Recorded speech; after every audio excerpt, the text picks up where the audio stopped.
Now I'm going to show you what you can actually do with a moss safari kit with one set of the equipment, the types of things the children can do. So first off, they will hopefully go out with their Petri dish and they will find a piece of moss, much like this, nice soaky piece of moss, very wet, very ready, full of microorganisms. Now there's different ways you can go about doing this. The first thing you could do is just squeeze the moss into your beaker and use the pipette to put some onto your slide. So if I just get my slide ready, you can see I thought this all through very well. So I'm going to turn this over. So I get my glass slide, make sure the dimple is facing, is dimpling down, so that you can just do that by looking, see if it's flat or if it's dimpled. This is the dimple side, and what I can do with this nice collection of moss organisms in here is just take my pipette and I can just put 2 or 3 spots on there. I think 2's plenty. They're nice nice pipettes, they're thicker than the ones I normally have. And then you can take a glass cover slip, which is inside here, and put that on top, which I'm not going to do this second because it's going to take me ages to undo that. The alternative method is, and I am going to undo this, is to take your filter paper, and, which might take me ages to get into, but we'll see, it might be okay. You can take your filter paper, I'm going to grab my scissors, bear with. There we go. You grab your filter papers and this is really good for getting students into doing a few more fiddly things. Now the thing is, by filtering the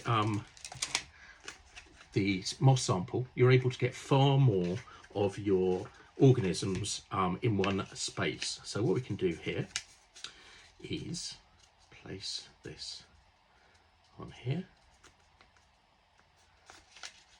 like so. Pop it inside your funnel. So it's down in the funnel like that. Sometimes it's good to put a bit of water in there already just to hold it in place. Then they're going to hold it over the beaker, and this time we are going to squeeze the moss into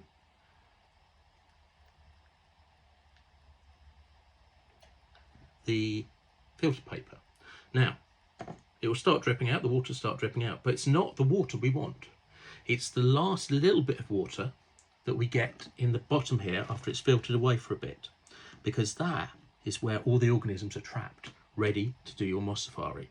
So I can just put that down. Now it's filtered away. That's it. And then I can set up this one. And we should have more organisms in this one. Let's have a look there. Put it up the right way, and then put a few drops of water to right, and then that's ready to go. I'm going to pop that water into there now. That's absolutely fine. So now I've got these 2 set up, and I can put my cover slip on top when I've opened those up, which I'll do in a minute, and then we're going to have a look in a microscope. So I'll be back with a microscope in a moment. So I'm back with my cover slips, and I'm going to place one on each of my samples, each of my slides. That one's got a big bit in, and I'm just going to push that over slightly because otherwise we won't be able to see what we want to see. Now the good thing is, if you've got a microscope similar to the one I've got here, which is a binocular microscope, these do times 20 and times 40. You don't actually need to use the slides immediately. You can use the Petri dish, and if I just squeeze some of the water that I took out of there, which one did I put in? Here it is. There we go. I'm going to put some of that water just in the middle of my Petri dish. So this is a simple way to do it to start with, and then get a nice little bubble in the middle of water, and then I can pop it on here. I often use, if you've got a dark background, you can put that on there, and then switch it on, and then I can put my eyes down here and I can have a look and see what's living in there. And this is quite a good way to just see that they're very small at this stage, so they're not, let's just see what I've got here. Yeah. Oh, yeah, there's some things moving. I'm treating it like a, there we go, that's better. I was treating it like a microscope with just one objective. Okay, in there, I can see a couple of things moving.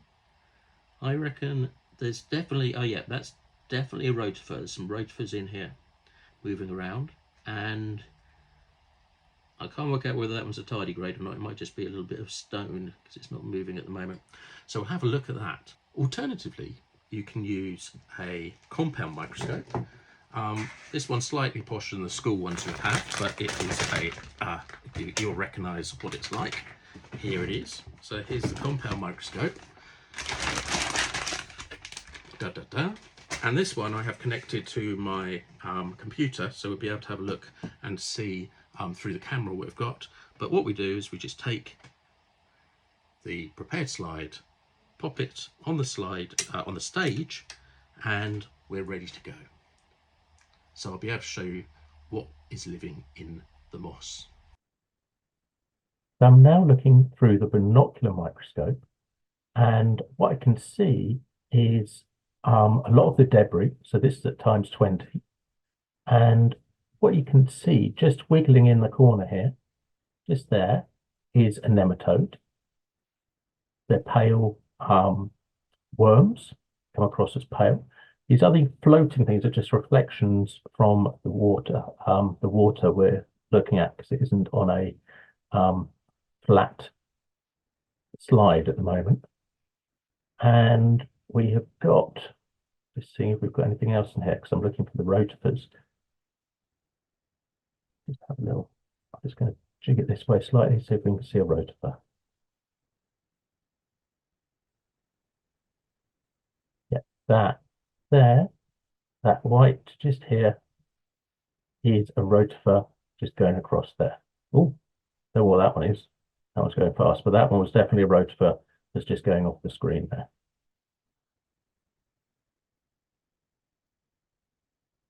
So this is using a compound microscope, and I've just got the slide underneath, and you can see that there's lots of debris just swimming around. Just going to get into focus. I'm just going to change the light slightly, and we're just going to move along and see whether we can spot any organisms. We've got some things floating around there quite fast, haven't we? Let's just go along. So here we have a moving nematode. This is at times 40 using my compound microscope. And you can see that this nematode is having a right old wiggle there, probably because he's trapped under a slide. So there is one of our big five. And oh, look, perfect. Nice big tardigrade is just there. Look at that. Oh, hang on a minute, come back. There you go. Oh, overexcited, not controlling. Look at that lovely tardy. Let's see if I can change the light a bit to make him a little more visible. Here we go. So that means the first time I've used my Moss Safari kit by EduLab, I have got myself a lovely tardigrade. Look at that. And a right wiggle. Just going to change the light slightly.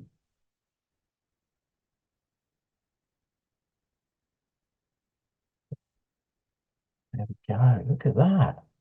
See his legs, see his mouth.